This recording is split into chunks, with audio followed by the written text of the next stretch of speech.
need you to go with me. You know what I already did it. The number one rule of improv is you say yes and. Yes, I agree with you on that. And yes and. I live for this because my love language is gift giving. Really? Yeah. My love language was acts of service. That's Yes. why I like to cook so much, I think. Well, we are excited because we're going to talk about a lot of really great gifts to get for your foodies. And when I'm thinking about it, I think about, like I've got gadgets and gizmos of plenty. Oh, and I've got who's it's and what's it's galore. Well, you know what? I've got thingamabobs. I've got 20. Who cares? No big deal. Well, you know what? I want more. I do too. So let's dive into some of our favorite gadgets and gizmos in the kitchen, and maybe that'll inspire others to think of their food lovers in their household, the cooks, the chefs, the foodies extraordinaires.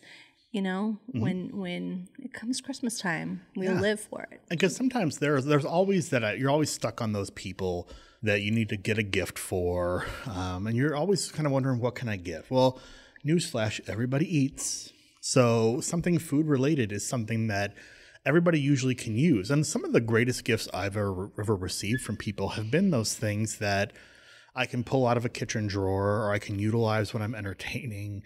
I'll give a quick example. I'll shout out to my sister who 2 years ago gave me a beautiful, beautiful wooden cheese board from the Annex in Webster Groves. I use that all the time now. It was right before really the charcuterie thing started to happen. We talk about charcuterie all the time. But Lydia's been to enough parties at my house that she's seen my nice, wonderful wooden charcuterie board. And it was just a great gift. It's not the kind of thing that you're like, oh, I'm going to get somebody a nice wooden board. But I use it all the time. People talk about it. It's a proud thing for me to get out and wipe down and build my charcuterie platters around. And it was just a great gift from my sister one year for Christmas. And kind of searching out those people and getting them something like a charcuterie board and tagging in things like meats and cheeses from Parker's Table or DiGrigorio's on the Hill, and filling a basket of things or a bag of, make their first charcuterie platter for them. Everyone's sitting around the holidays drinking wine around a fire pit or fireplace at some point, and they can make themselves a charcuterie platter and be like, oh, this was a great gift. Well, and speaking of Parker's Table, I'm really excited that we're going to have someone from Parker's Table. Do you know Simon? Oh, yeah. I know Simon. Yeah. So we're going to have Simon Lehrer. Yes. Simon Lehrer. I mean, you know him on a first and last name basis. I just know him as he is a cheesemonger. Yes. How many people can say they've met a cheesemonger before? Like, I'm going to ask this guy about how do I become a cheesemonger? Like, what are is it a real certification? I love cheese. I mean, I would consider myself if someone were like, are you a cheesemonger? I'd be like, heck yes, I'm a cheesemonger.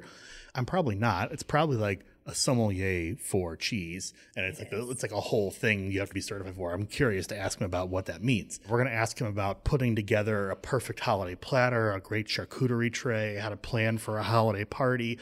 He's going to be a really helpful resource for us here. Well, he is. And I'm going to tell you, that's how I got to know Simon, is because he was a wonderful resource. And he's got some delicious cheeses to recommend outside of your normal stuff that you would have on your board. But everybody needs a friend that knows delicious cheeses. Exactly. That's going to be the goal number 1 for 2022 for me, right? So let's dive into it. All right. So pop quiz. What's your favorite gadget in your kitchen? My favorite gadget in the kitchen. So if I had to pick like my favorite oddball gadget in the kitchen, it's my apple peeler core slicer. And Lydia laughs because I bring it up all the time. Like we've talked on previous podcasts about how I love to make Ina Garten's apple crisp. And the thing that makes it so easy to make is this apple peeler core slicer. There's one from like Pampered Chef, but I'm sure you can find other local versions of it. And I mean, it looks like a torture device. It's got like prongs that hold the apple. It's got things that you turn it with. It's got U-joints and all these things that hold the apple. But it literally, like, you put the apple on this thing and then you spin it around and it literally cores the apple, peels the apple, and slices the apple into perfect rings for you. And in like 5 seconds, and it gives you this long, beautiful, stringy apple peel and these perfect apple slices. And it just works. Like, it does exactly what it's supposed to do. And I get it out 4 or 5 times a year when I make an apple pie or an apple dessert or apple crisp. And then I hang it back up in my pantry. But every time I get it out, I'm like, this piece is worth its weight in gold. So if you ever come across an apple peel or core slicer, get one, get it for your friends, get a bushel of apples, buy it for them, and they'll start churning out some apple pies for you, I guarantee it. That's the payment for the gift that you get, Yes. right? The expectation that goes with it. What about you? What is your favorite gadget in your kitchen? So my favorite gadget is my immersion blender, my handheld immersion blender. And right now I have a one with a cord, but there are cordless ones out there on the market. They just came out last year. It's on my treat yourself list. Treat yourself. Treat yourself. And that's, sometimes what the holiday is. Like, I've gotten to tell my husband, don't worry about buying me gifts. I'll buy my own gifts and put them under the tree for you. So, but no, that is by any means the most used. It's my go-to if I'm making a pot of soup and I need to puree it. So instead of taking this piping hot liquid out of the pot and trying to put it in the blender, just stick the immersion blender in there. If I'm making a vinaigrette and I want to make sure that it gets really nicely emulsified together, that's how I do it. It is used. I mean, it is worth its weight in gold. So I bought one last year, and I did 2 things with it. I make smoothies in the morning with it a lot of times because it's super easy just to throw in a banana, some almond butter, some almond milk, and some frozen blueberries. Stick that immersion blender in there a few times, give it a few wonks, and voila, in whatever cup out your door you go, and you've got your smoothie for the day. yeah. You can also make homemade mayonnaise so easily with an immersion blender. Oh my God. Well, and not only that, but let's just talk about the cleanup. It is so much better than trying to clean a food processor or a blender. So at the end of the day, save yourself a little trouble. And they're small. It fits in like a tiny little drawer. Yes, it's perfect. I love my immersion blender. Perfect. So there's our gadget. How about Gizmos? So Gizmos, I've always, in my mind, have always defined as those little small tinkering things that are like trinkets that kind of hide in the drawer. But they're amazing. Trinkets. What trinket do I love? Like a stocking stuffer, like a food stocking stuffer. Oh, that's a good question. While I think, do you have one that you can share? You know what? So I have one. And I actually got turned on to it by Chris Kimball from Milk Street. I was watching him talk about making a pie. And so in the process of, if you've ever made pie from scratch where you roll out your own dough, sometimes it can be very tricky to get the right circumference of your pie to fit in your dish. And so it's just this little stick, but it helps you. It has a gauge and it cuts your pie crust just perfectly. So this, like a compass, like you learn in math class? Yeah, it's like a perfect little compass. You could do the same thing with a string and a knife if you really are so inclined. You can Boy Scout it, yeah. Yeah, but it goes all the way down to little mini tart pans, all the way up to those big monstrosities. And this time of year, it's out pretty much on my countertop. I don't even put it back in the drawer because I use it so much. And you can use it for other things too if you're trying to figure out how big to spread out your pizza dough. You can use it to kind of mark that on your parchment paper so you have exact measurements. So it's unique. I like it. Yeah, that's cool. I would say my favorite little trinky, is that a word? Trinket, gizmo thing for the kitchen. I'm lost. I've got a whole drawer full of them. I like to follow the Alton Brown rule of those kind of things, though, where I don't have a ton of devices that serve a single purpose. Right. I don't have a giant kitchen. So if there's something in my kitchen and it only has one purpose, I tend to not get it. I like to have something that serves multiple purposes, which is funny that my favorite gadget was an apple peel or core slicer, because that's literally all it does. It doesn't do that for pears or oranges. It's just for apples. So I break my own rule right off the get-go with that. However, it does it so well. So for a little gadget thing, I would say I've got a really great brush and little scraper for cleaning out cast iron skillets. I think that's something that scares a lot of people with cast iron skillets is how do you keep it clean? And it's all about finding like a chainmail brush or chainmail to scrub it with, or a nice bristle brush to get in there with, or just a little scraper to get in there. You know, you don't need you don't want to use a big soapy brush. You don't need a wire brush. You don't need to use salt. Some people do that. Like, you just get something nice to get in there and scrape it with while it's still a little warm, and you can get those things nice and clean.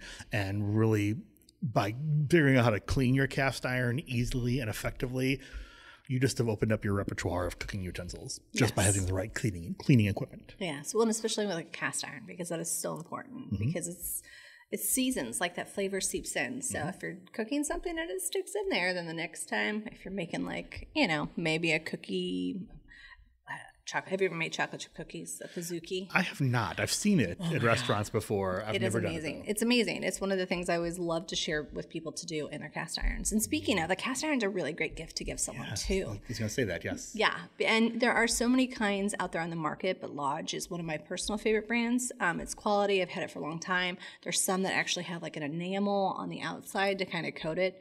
But as long as you have a cast iron, you can do it. Cast iron's like the ultimate nonstick. If you had it for a while, you can use it for anything and everything. So I love the ability for it to go from the stovetop right into the oven and back and forth.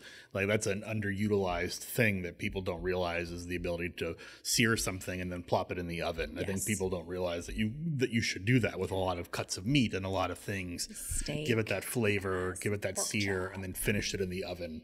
That was a skill when I developed that. I was like, oh, this is really how to cook a good piece of meat sometimes. So that having those cast iron skillets and being able to play with them was a turning point moment in my cooking career. So let's talk real quick. Let's just take a shift. Is there a gift this year that's on your list that you feel like maybe someone's listening? That's interesting. So there is something, and I've been trying to research it. I'm trying to figure out what's the interest in it, and that's those black stone grills. Have you seen those? Yes. I'm intrigued by it because I always love food cooked on a flat top grill. I worry about how to keep that clean, keeping it outside. You have to move it indoors. But I love the idea of having a big frying space outside to do a big breakfast, or to do cheesesteaks, or to do all sorts of things, and have a large cooking surface, almost like in a commercial kitchen, that you could do lots of things on outside. I would love to have something like that and do that. And people that have them rave about them and talk about how great they are. So having something like a Blackstone grill is something that is beyond my list of things I'd love to have. It's a big ticket item, but that's something that I'm looking at as something in that lane. Yeah, I think I have a grill. After doing the Q and the Lou and getting to work on some of the grills that they have there, I'm kind of sold on this pellet grill. The pellet grill thing was cool. It was, and I love it because I think no matter what your experience level is, you can appreciate it. If you're a beginning griller, it's great because it kind of helps introduce you to being able to cook and have success on the grill. You know, that success rate is really important for people to want to continue to keep growing their own skills. But then also, if you're someone that is wanting to become more and more experienced, it's great because it kind of helps you become experienced in the way of understanding the temperature and how to control it. But not only that, but that the ceramic grill, they both are amazing. I don't know if I have enough room in my backyard for 2 grills. So. But I think the other big ticket item that I know is, if you have someone that is in your life that loves food, getting them a really beautiful knife. Any chef out there, any experienced home cook, elevating their knife set to that next level is probably one of the best gifts that you can get. And if somebody's a big cook and they like cooking, it's not weird to buy them a weapon like a knife. It's not. Trust me. No, but you know what? There is a local blacksmith that actually forges his own knives, and they're not only incredible to use, but they're beautiful. They're an artwork. Helicone Forge is the name of the company, and they are located just outside of St. Louis. And their stories just a great story to read about on their website and kind of learn a little bit about what they do in their craftsmanship. But they take local wood and they make the handle with it. But if you are shopping for a knife, I'll give you a couple things that you want to think about. So knives are kind of customary to the individual that's using them, but you want to make sure that, they're lightweight. You don't want to have a big, cleaver for a knife. We've moved past the Middle Ages of cookware. But the other thing too is the weight of the handle and the way that it balances. That's some of the big things that you look at whenever you're picking a knife out. So those are a few things for me for big ticket, because a good Don't knife. overlook steak knives too. I think that's something that I know growing up, I was always like, oh, steak knives are steak knives. But when I finally upgraded to nice steak knives to use when I had company over, when I was eating, steak at home, I was like, oh, an actual nice steak knife to cut my meat with when I cook it is actually a nice, pleasant treat. There were years when I was in college and we were cooking steak and then being like, oh, it looks like I'm using a butter knife to try and cut my steak. And we made that happen. But now, as an adult, I want a nice steak. I want a steakhouse style steak knife. So getting a nice set of those for somebody along with some porterhouse steaks from somewhere is a cool gift. Well, and I think you and I keep saying nice. I think that's important to clarify that it's quality, right? And quality doesn't always mean the price is going to match maybe what you're thinking in that ballpark, But when you buy something that's quality, something that is made by a specialist, you're getting a product that's going to last for a really long time. And then you can really say, oh, they don't make them like they used to, as it ages and it's still there together. So always go for quality. So speaking of kind of price stuff, it doesn't have to be buying something when you're looking at a gift for somebody for the holidays. There are other ways to give a gift to somebody beyond a packaged something. Yes. There are experiences throughout St. Louis that you can gift to people or take people on or experience with your loved ones and your friends that make really great gift experiences for the holidays. Well, and I will tell you that I am an advocate for experiential gifts more than I am for tangible gifts. And this is my encouragement to anyone that wants to get my child a gift, because let's be honest, when you have kids, they can accumulate a lot of things. And so having that experience is a great memory. But then on the other end of it too is with all the shortages, all the distribution shortages, this is a great way to kind of redirect something. So I'll tell you one of my favorite, and I've actually purchased this probably every year since I found out about it. It's called a pub pass.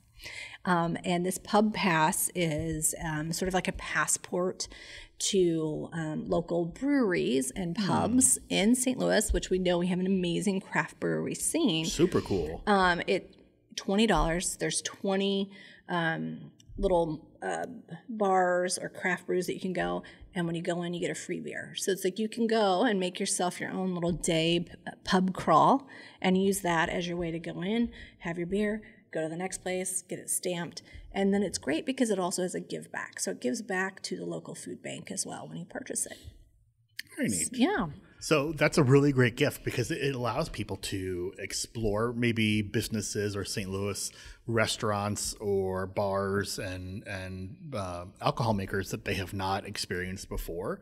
And as a foodie, that's something I always like is, I've got my tried and true places that I like to go, but I always like to be pushed into new areas to find those new favorites. So whenever somebody gives me that opportunity and kind of forces me to that, I am always appreciative of that. So if you like that, then there's another group. If you're like, oh, beer's not my thing, you want to do more. Is this the pizza one? No. Oh, I'll talk about the pizza one in a second too. No, there's an actual company here in St. Louis that does tours of restaurants. And so Savor St. Louis Food Tours will go around and do different variety tours. They have one of the downtown food scene. They kind of go in different varieties with different themes. But they're walking tours. So you can go through the Del Mar Loop, you can go through Central West End, downtown. So all of them, they're small groups of up to 12, but they also give you the history. They walk you through what's going on in those restaurants, and then you get to sit down and you get to sample a dish or two at those restaurants. So that's a really cool way if you're wanting to explore neighborhoods. I love that. My wife and I used to do food walking tours of New York when we visited New York, greatest experience ever when you're in a city to explore areas you've never explored before and find new food opportunities. Again, they're not the things that you would seek out to buy, but when it's put in front of you as a part of a tour, you'd be surprised the things that you will enjoy. Exactly. Okay, so tell me about your pizza tour. So there's a Facebook group I'm a part of called the Pizza Connoisseurs of St. Louis. That is a huge Facebook group that somebody else that's in Chew-in-the-Loo invited me to and said, hey, with Chew-in-the-Loo, you should probably be a part of this group too. And it's literally thousands of people in St. Louis that post pictures of pizza all day long and fight about who's got good pizza and what's not good pizza. I mean, it's 2016 election style fighting over pizza types. It's crazy. But they, somewhere in that group, I think it's the group, I'm not sure. I'll post this in the group when I find out.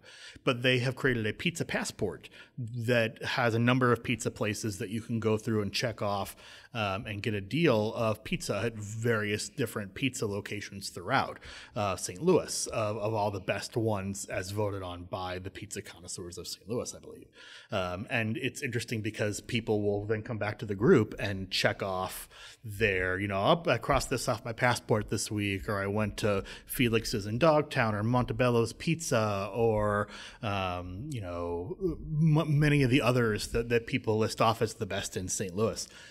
So if you've got a pizza lover, search out that pizza passport in St. Louis and give that to somebody, because I'm sure they would love to take a year and try all the best pizzas in St. Louis. And what would you say if you were to give a personal recommendation?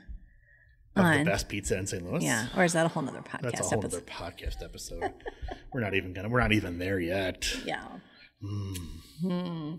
So there's two places that I would love to share because I feel like they're sort of under the radar. So there's the Dark Room, which is sponsored by one of the art foundations. But if you love jazz and you want to go out and have a really beautiful evening out with your significant other, or get somebody that you really care about and experience, they just reopened, and so you go in and you get to have a beautiful experience in a beautiful space that is very artistically ambianced, and then you get to listen to great jazz music, live jazz music, which is a lot of fun. Is it in the dark?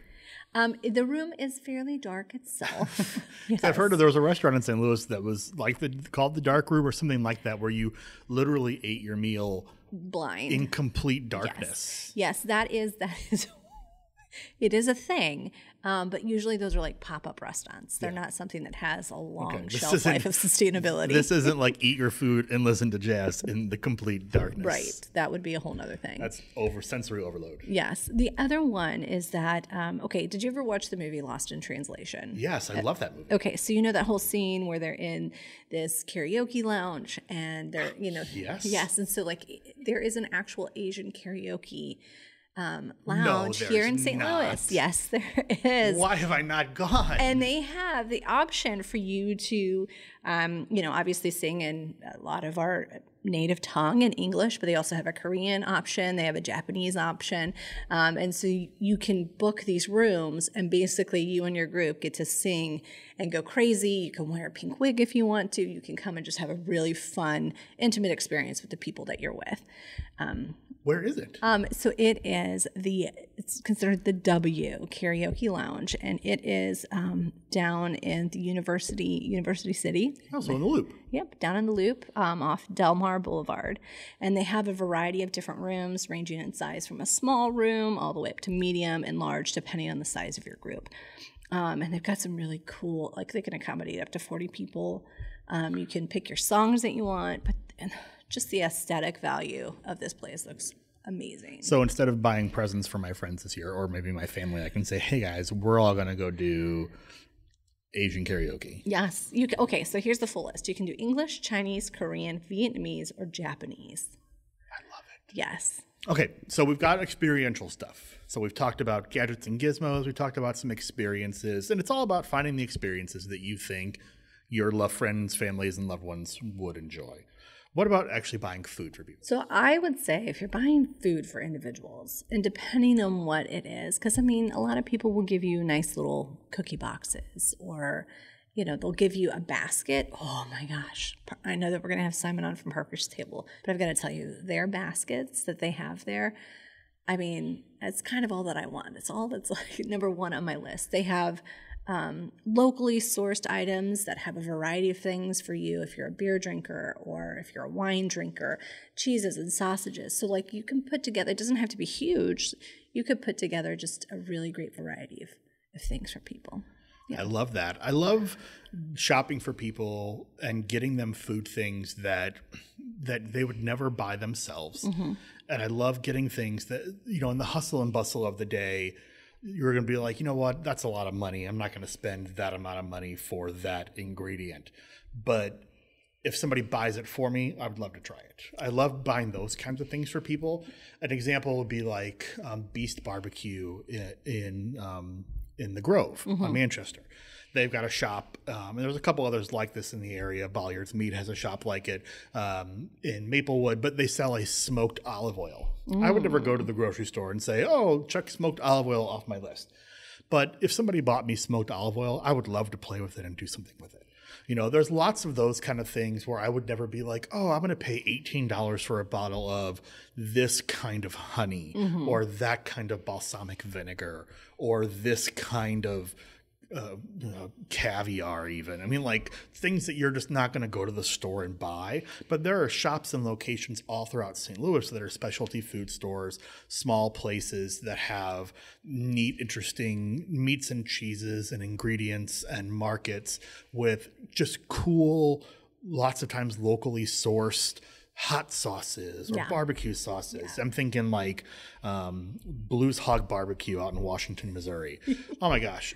I tried some of their stuff at the Q and Lou Barbecue Festival. They have a blueberry chipotle barbecue sauce. So good. I mean, who would have thought? I mean, if I'm going to the store and I'm having barbecue, I'm buying Sweet Baby Ray's or Malls. Right. But like, this now I'm going to seek out because I tried it. It was great. And now I'm going to gift it to my dad because he's a big barbecue fan.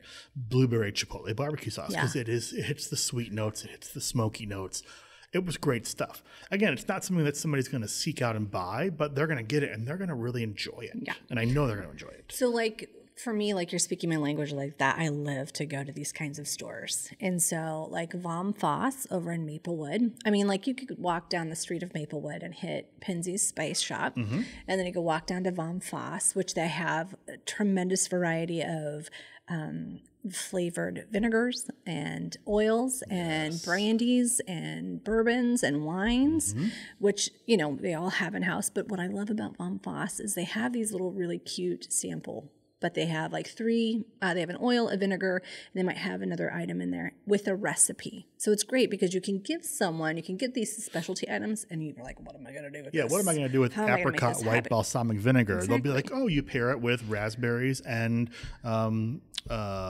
mozzarella. Yeah. And that's, oh, okay. And now you've got a thing. And now you got a thing. And then you go next door to Tail to Table. Oh, yeah. Yeah. And then there's cacao chocolate down the way, too. So, I mean, like, just walking within that little main street on Manchester of Maplewood, there's plenty of specialty shops there. We should do a whole podcast episode on the Maplewood Strip and the things you can eat in Maplewood. Yes, we will. We will. We should. Yes. We shall.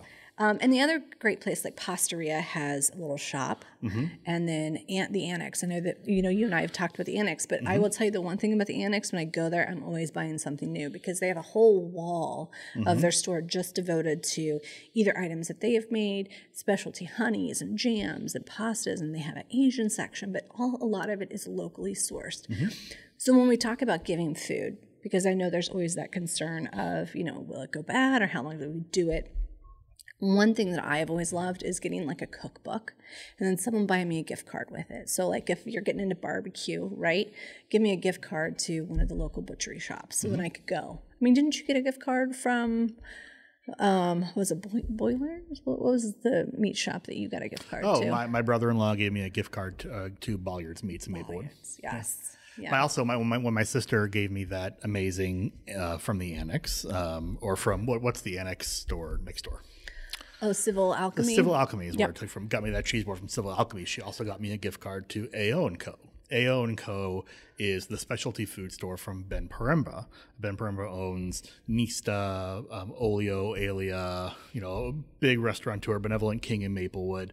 He has this specialty food store right there in the Botanical Heights neighborhood, catty corner from Patisserie Choquette, which are the great place to do on pastries. People love to get macarons for gifts. Yes. Just a nice little blue box of macarons, great gift.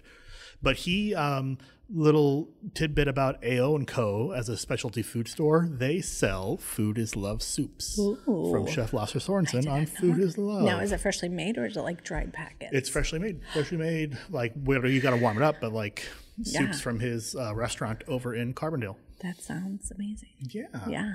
Which is kind of an exciting little yeah. tidbit. So if you know somebody that loves Food is Love, get them a gift card to A.O. & Co. and they can experience some of Chef Lasse Sorensen's soups. Well, I think when we talk about food, we talk about parties, holiday parties, right? Always wondering how much to provide for, what wines to bring. And usually that's always the tough question. What's the menu? Because it's usually you're graded as the host of the party on a couple things, and it's the food and wine that you are providing. Yeah, because if you're going to give gifts away, you got to throw a party to give them away. Exactly. And don't forget about your host gifts. I feel like it is... it's an unspoken rule that you don't find out about until much later in life. But, if someone's inviting you to a holiday party, and I've put a lot of time and effort into throwing it, thank them with a nice bottle of wine or, who knows, even just a nice gift card or... Cold hard cash always works too. No, I'm kidding. Spoken from the Italian. Bring an envelope of cash. Well, you know what? I think that... Simon, I'm ready to talk to him because I know that there's times that I'm really lost on what to do and what to provide for a variety of people. Yeah, let's hear from a pro. Let's bring Simon in and talk to a cheesemonger. All right, let's do it.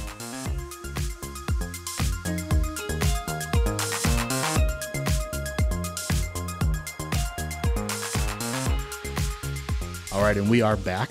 We are being joined by Simon Lehrer, manager of Parker's Table in Richmond Heights. Welcome, Simon. Thank you so much for having me. Simon is the cheesemonger over there at Parker's Table, and we are really excited to really dive into an in-depth conversation here about cheese, about wine, about holiday party planning, about just really all of your party planning, entertaining needs for the holidays. I think he's got some really great experience from the pre-talk we've been having about what to get, what to eat, what to pair. And we're just going to kind of dive into that and just have a quick conversation because we all know that the holidays are all about eating. Yes. Okay. Well, Simon, first, tell us a little bit about yourself. How does one become a cheesemonger? Well, it helps being born in Wisconsin. You're sort of born into it at that point. So you're a cheesehead. That's exactly. Before you're a cheesemonger. That's exactly right. It's like you upskilled. That's one step at a time. But yeah, that's exactly right. So it was sort of immersed in it, my whole life. I would say it's, I thought I knew something about cheese being from Wisconsin and tasting, we always had tons of cheese and dairy around the house.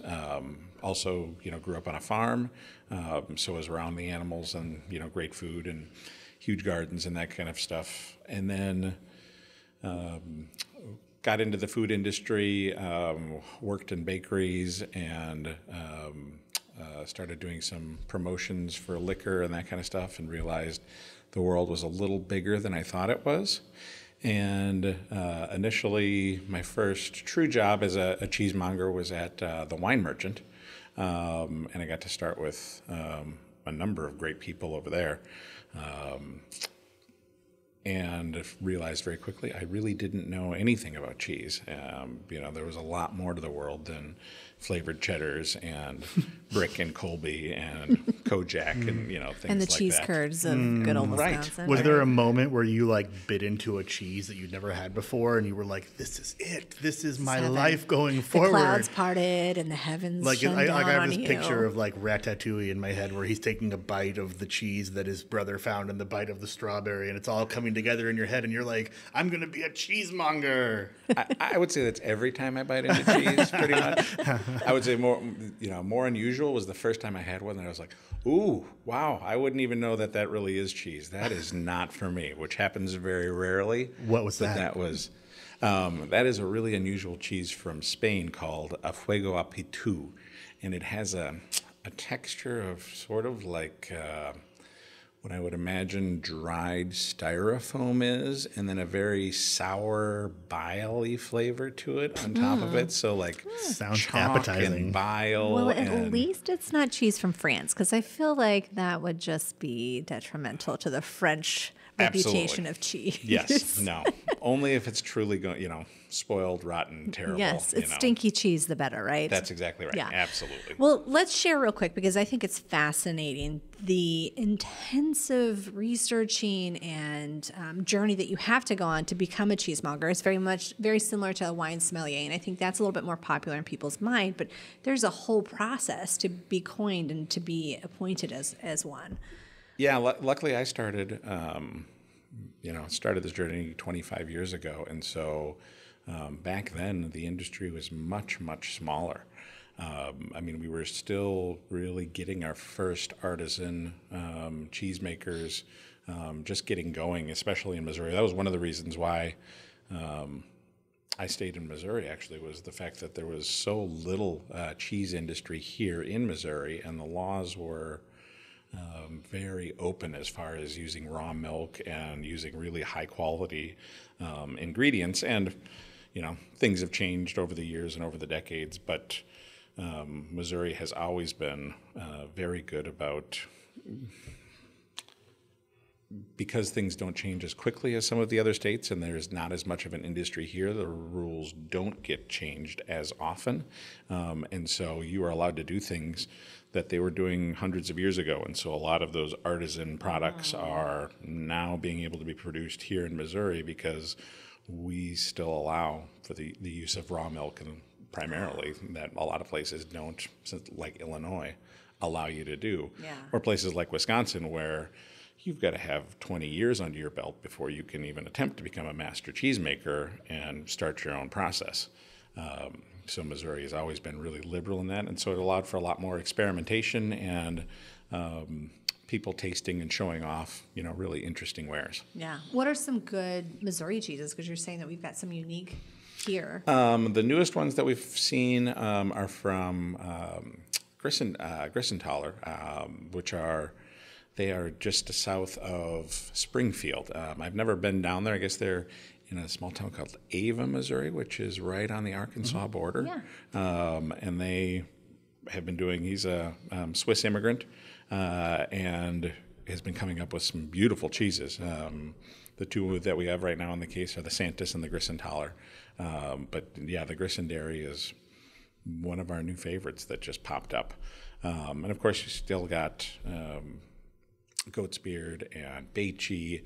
Our most popular cheese is all Missouri milk, but it's a raw milk English-style cheddar called the Flores Truckle.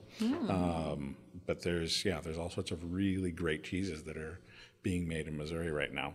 I don't want to leave out Green Dirt Farms either. Oh, I was going to mention them because we did an interview with them, and I'm not going to lie, I am hands down won over, and it is one that I like to introduce people to as Absolutely. well. Sheep's milk cheese, yeah. Yeah, sheep's milk is one of my all-time favorites. It's just so rich and buttery, and people, especially here in the United States, don't see very many sheep's milk cheeses, and so it's always one to introduce them to because it's just a little bit unique, and it seems to be a great crowd pleaser. I feel like it's a great combination. Like if you like sort of that creaminess of goat cheese, but you don't want that tang, right, go with that sheep's milk because it's delicious. So as somebody that may not be like totally from St. Louis, how do you feel about Provel? I think it's great on pizzas. I think St. Louis style pizzas are tremendous. I think all pizzas are tremendous. That's a good answer, by the way. I think He's very you can stay on the political podcast. I absolutely Don't love them. No, yes. Provel is, I think, rather unique to St. Louis, which I also really like. I don't think, we need to try and make Chicago-style pizza. We're close enough, or anything else. And I don't think anybody's going to want to copy us either. I think we've pretty much got it down, and, we should just keep doing what we're doing. I love that. So let's dive into holiday planning, because I think that it's very uncommon now to go to a party and not see a charcuterie board, right? We are a generation of Lunchables eaters that have now, made a very sophisticated platter for our parties. So give us some tips real quick on some great ways to sort of create a variety of cheeses for us to entertain with. Sure. So there's a couple of things that I like to start when I walk people through the process, which is, number one, is it for vegetarians or not? Because meat is going to play a big role, whether you're vegetarian or not. Cheeses are always on the board just because there's very few people that are, allergic to dairy other than maybe a lactose intolerant, and we can work even with that in the cheese. We've got two in this room. Yeah, no problem. And then from there, I like to talk more about the textures, and that you want to hit all of the major flavor profiles, sweet, sour, salty, umami, all of the different flavors there. And then we get into, textures and what they're trying to showcase. Is it for a large crowd where you don't know everybody's taste and you need to be a little bit more safe?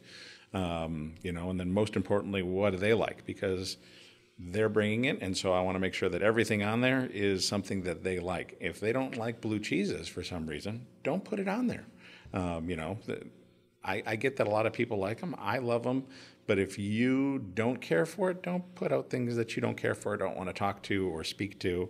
That's one of the great things about our shop is that you can taste through almost everything that you're going to put on your board. And so you know exactly what's going on there. And we've got 100 different cheeses and, probably 30 different meats. And so we'll figure out what you like, what you don't like, and get you a great selection of different flavors. Where do you guys get your meats from? So our primary vendor is Salumi Bedu. They moved in about 4 years ago, and we still do their full lunch program, all of their delicious sandwiches, and we do... That's right. You guys still have it's the speck and preserved lemon sandwich, I think. I've had it a couple times. Oh, that's a delicious... If you guys have ever been and had the speck and preserved lemon sandwich with Salumi Bedu, it is a stellar sandwich. Yeah, the lemon just makes that sandwich pop, and it's just, smoky and fruity, and again, umami and sweet and sour and all those flavors coming together, and it's pretty great. And it's an easy one that you can pick up and take on a picnic in Forest Park, and I've done that a few times. Great.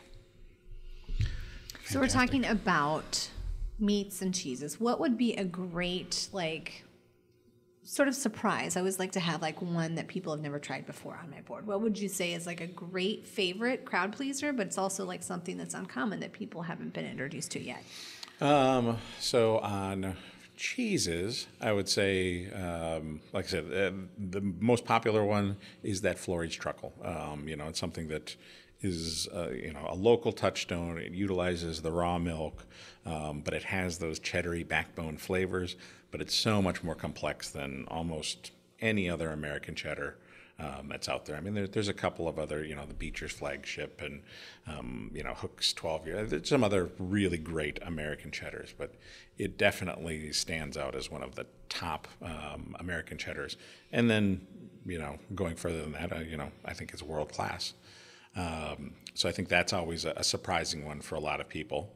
In the sheep's milk realm, there is cheese from France called Assorati. It has a beautiful, silky, velvety texture and almost no sharpness to it. So that's one that is really always something that almost everybody can get behind. It's also aged out over 60 days, so there's no lactose left in the cheese, which is also important for a lot of people. So that makes it a lot more accessible for a crowd, especially that you don't know. And just the fact that it's made out of sheep's milk, and most people probably couldn't name more than 3 sheep's milk cheeses off of the top of their head. So that usually makes it unique. Goat's milk is a little bit tougher for people just because it's a little less of a crowd pleaser in general. I would say 50% of new people that walk in the shop really enjoy goat's milk cheeses. They can be a little bit strong or tangy or have that barnyardy flavor to them that can sometimes be off-putting. But if people want to do a goat's milk cheese, the soft cheeses from Beachy. Again, another local one I think is always, because they're herbed or flavored, and they've got plain ones too, but that's a good accessible one that people tend to like. And then on the firmer side, goat's milk Goudas are really good. And then legally, they can't truly be called Goudas because in Holland you have to use pasteurized cow's milk to make Gouda cheeses, but they do make different styles of Goudas utilizing those goat's milk, but they call them other names than Gouda because they just can't utilize the name. We know the saying, Gouda is always Gouda.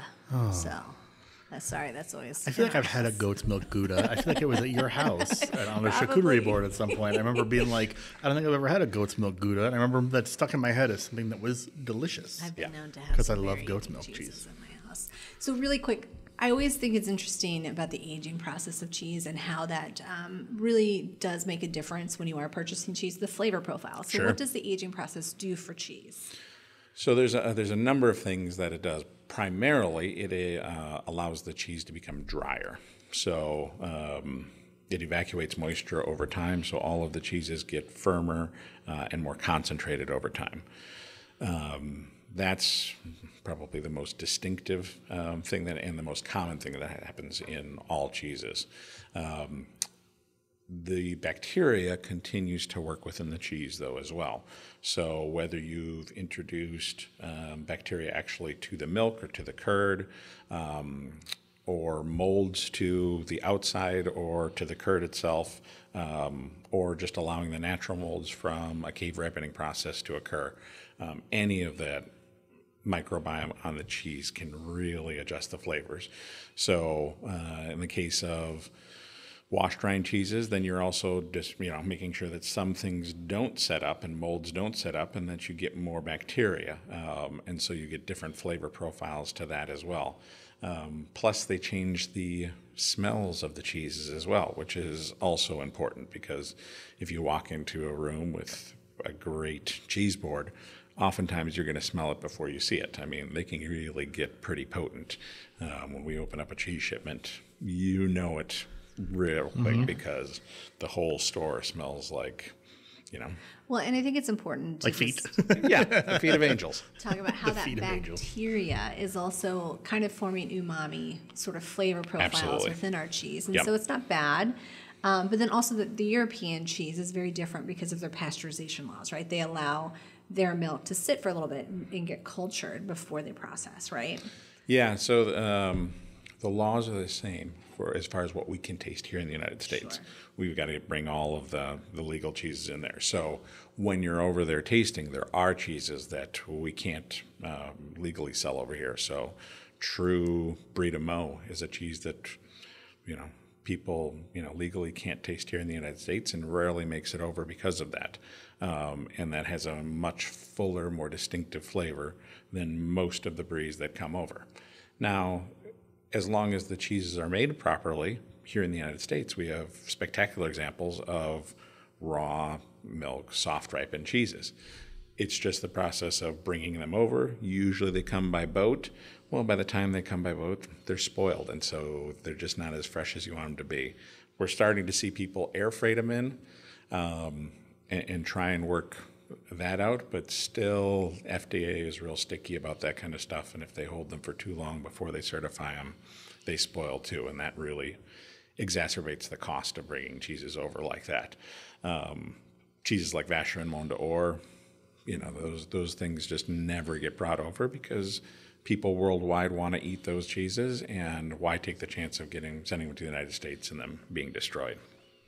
It's a shame. I feel like we're missing out on some of the greatest things to eat in the world. That's oh my true. goodness. Well, if you ever go to France, you just want they have more cheese than they do, days of the year? Yeah. That's the slogan. They have over 500 different varieties of cheese.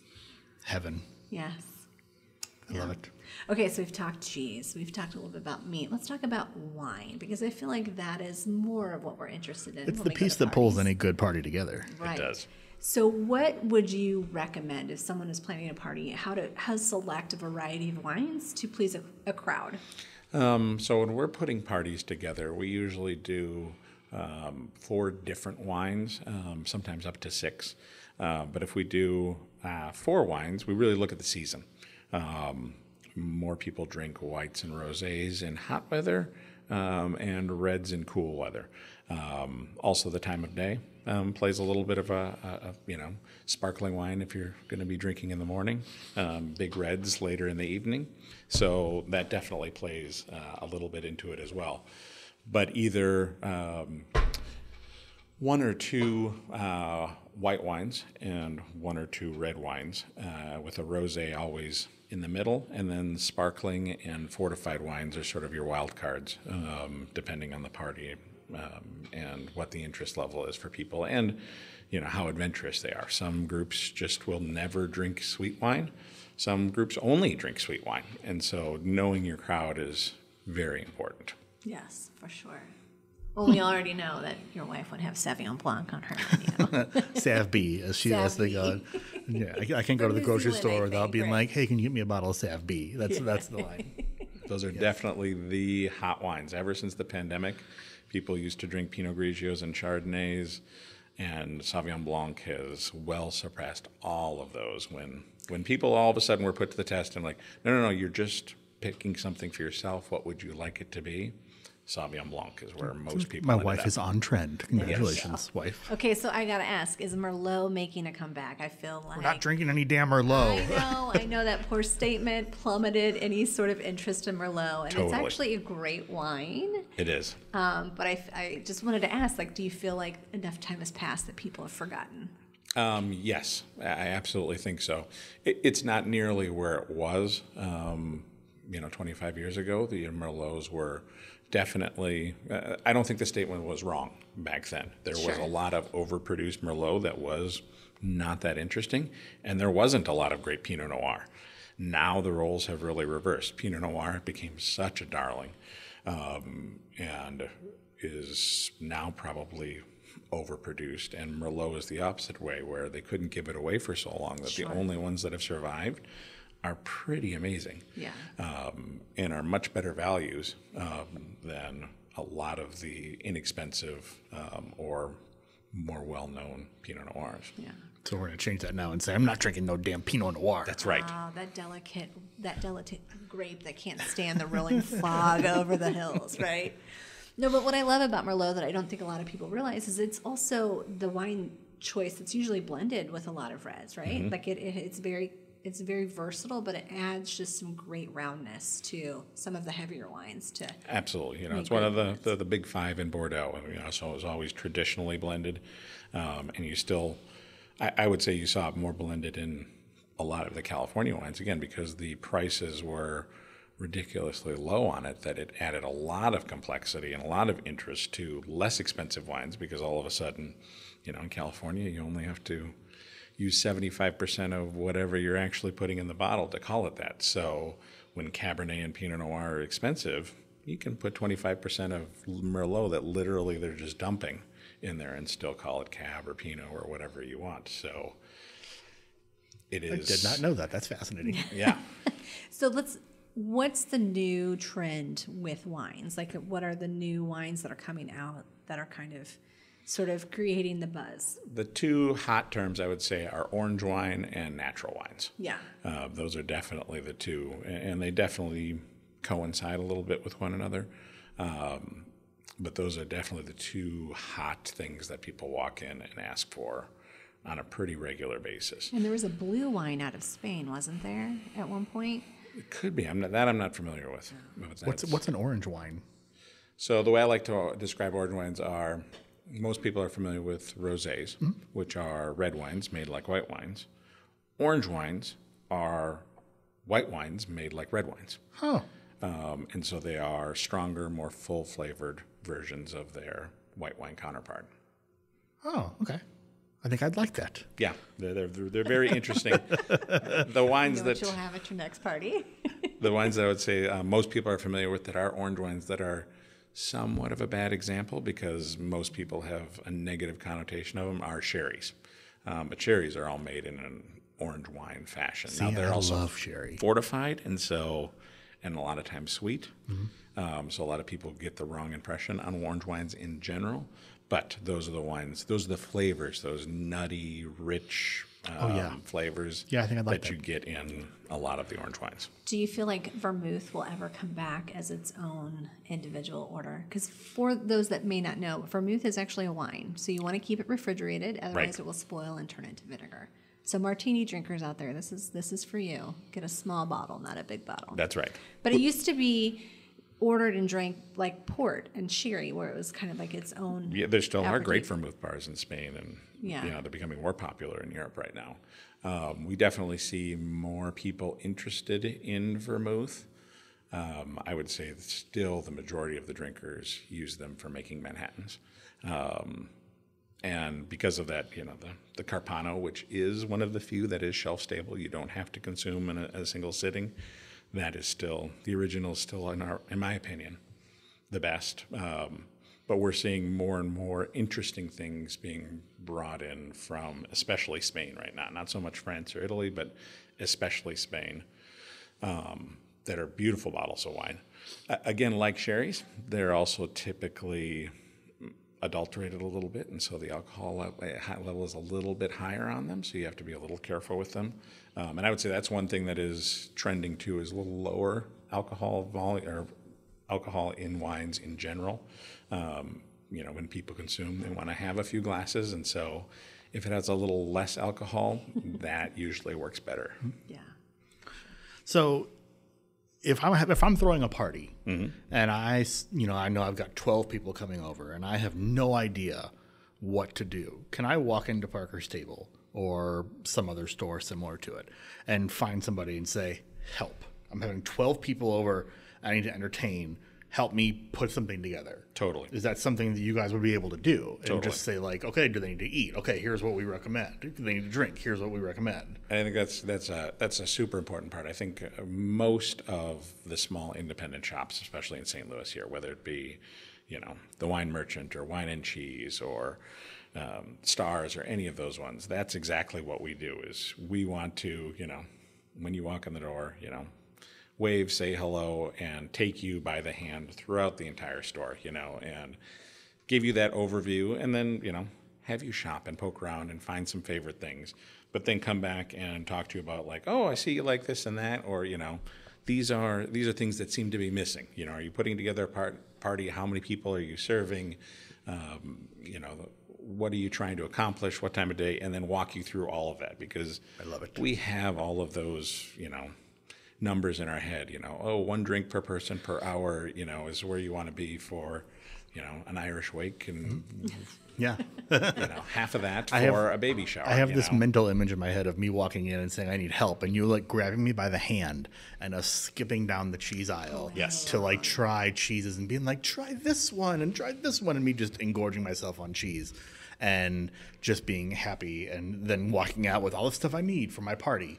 And I think there's a lot of people that are overwhelmed with the idea of entertaining and having people over, especially around the holidays. There's a lot going on, and it's not that difficult if you know where to go or what to ask, and think, okay, it's as simple as maybe just a couple of bottles of wine and a meat and cheese tray. Yep. Like that's what people need to sit around and enjoy the holidays sometimes. Totally. And there's other different ways to do it. Some people may want beer instead of wine. Some people may want a sweet charcuterie tray and cookies and something along those lines. It just has to deal with your audience and who you're having over. Right. But you got to ask a couple of questions. But I think there are people out there that, like you, that can help make that happen. Yeah, no. I think, like I said, most of the independent shops have a very good staff, and we're all very collegial, and we all love eating and drinking together because we're all in the industry, and we all love showing one another. We've all been tasting for a long period of time, and so when we get excited about something, there's usually good reason. We've all been doing it for a long time. And the key you said there was the independent shops. Yes. It's the people that you feel like are going to grab you by the hand and skip you down the cheese aisle. That's not going to happen at Target. Right. That's exactly Or it. your Sam's Club, getting the Right. bulk size. I've gotten some tasty things at Sam's Club, don't get me wrong, but there's something to be said about kind of a concierge experience, a little bit of help me figure out what to serve and what's going to go well together. Well, and I love that you use the word concierge, because I'm looking too that you guys also put together custom gift baskets. So if you're trying to, send gifts to someone in town, or, present your host of your party Which with goes something. to our earlier conversation about gadgets and gizmos and things that we've talked about. Yeah, that you guys also provide that service as well, where you'll put together custom gift baskets. Absolutely. Everything we do is custom, dependent on exactly what the customer wants. And we love it when they come in and they're like, so maybe they did get something at, Jiffy Lube, and they're like, oh, no, this is my favorite. And it's like, great. So let's start with that and then move it all the way around. And, make sure that, what you love is still highlighted. And then we just put all of the flourish around there so that everybody has a really great experience. Yeah. And you're also working within people's budgets too, because looking at what your online shop has, you have gifts that are $25 all the way up to, the nice $150. Totally. Yeah. That's Or the stuff above. we take home every day. I mean, we're bringing home, $10, $15 bottles of wine on a regular basis, reasonable things.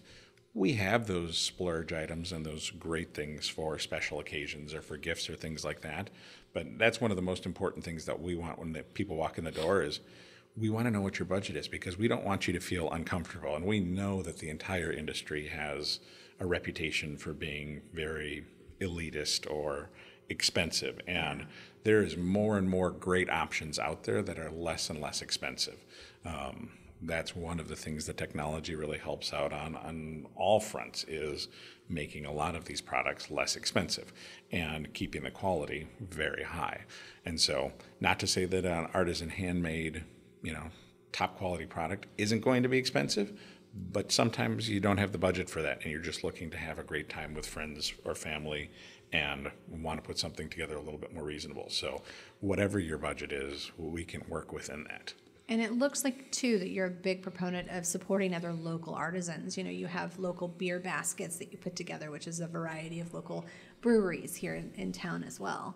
Yeah, a huge section of our store is dedicated just towards local Missouri products. So, artisan cheese boards from, Dave Stein, and local sauces and honeys and pickles and, all the accoutrements that you would need to go with a great cheese board, or just to put together a great local basket, chocolates from Crown Candy and Eskinosi, chocolate, all of that stuff that, really showcases, what makes our local area, so special and so great. Love it. We are all about local. We all are all about the food. Listen, if anyone wants to send me a custom basket, I won't complain. That would be like the best thing ever. Hint, hint to the husband. Hint, hint. Well, this has been fantastic. Hopefully everybody feels a little more confident walking away, knowing that there are resources out there, places to go, things to get, cheeses to try at places like Parker's Table. Simon, thank you so much for stopping in today. Thanks for having and visiting with us. This has been a joy. I think we are excited now to go and build even better charcuterie platters than we build now, and drink some wine and just have a happy holidays. I just want some cheese right now. I'm really Hot dang, me too. Cheese. I need to go get some Flourish truckle cheddar and Nice. and try that out, because yum. Wipe your mouth. I see you drooling over there. We open at 10 a.m. tomorrow, so I will be there. great. Hold on and all. Well, thank you again. We appreciate it. No, thank you. Thanks, Simon. Thanks.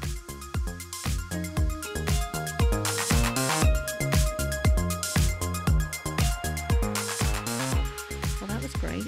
That was great. I know. I learned so much. Who knew that to be a cheesemonger, it's like it really is a sommelier for cheeses. And like, wow, I'm never going to be a cheesemonger. It's never going to happen. My dreams are crushed. But now I know one really well, and I can go talk to him whenever I need cheese advice. Or invite him to your party so you can talk to others about being a cheesemonger. Absolutely. Right.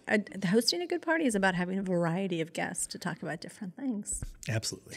And as we're talking, let's just encourage everyone, be safe, be smart over the holiday season, but above all, shop locally, support locally. And hopefully we've given you guys enough resources to do so. There's a lot of great places in St. Louis. Happy holidays, y'all.